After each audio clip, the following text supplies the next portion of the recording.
70 seat पे पिछले बार हम लोग लड़े थे, इससे कम लड़ने का सवाल नहीं है, लेकिन महागठबंधन है तो 2-4 सीट इधर उधर भी होता है तो उससे कोई बहुत ज़्यादा ये नहीं है, लेकिन उतनी सीटें हैं, हम लोग उतने सीटों पर लड़ेंगे ही लड़ेंगे। इस बार तेजस्वी जी सीएम रहेंगे क्या?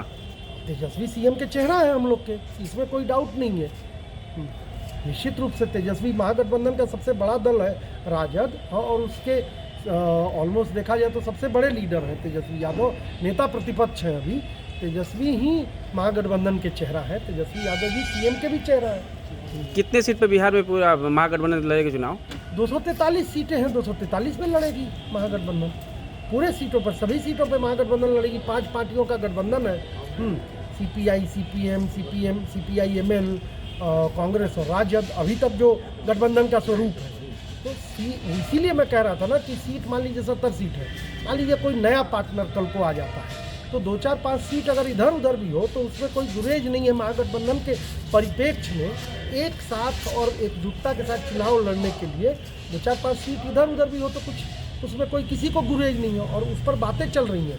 अभी आज ही मल्लिकार्जुन खड़गे जी और राहुल गांधी जी से तेजस्वी यादव जी और उनके दल के अन्य नेताओं की मुलाकात हुई है, बहुत ही सौहार्दपूर्ण वातावरण में बातचीत हुई है। फिर 17 तारीख को पटना में हमारे बिहार के जो प्रभारी हैं कृष्णा अलावरू, प्रदेश अध्यक्ष, अन्य लोग मिलकर तेजस्वी यादव जी के पास उनके साथ बैठ के फिर आगे की बात बढ़ाएंगे। तो बातें शुरू हो गई हैं, और सीटों का भी मतलब जो है एक तरह से चयन, जो छटनी होता है वो भी शुरू हो चुका है, उसकी प्रक्रिया शुरू हो चुकी है।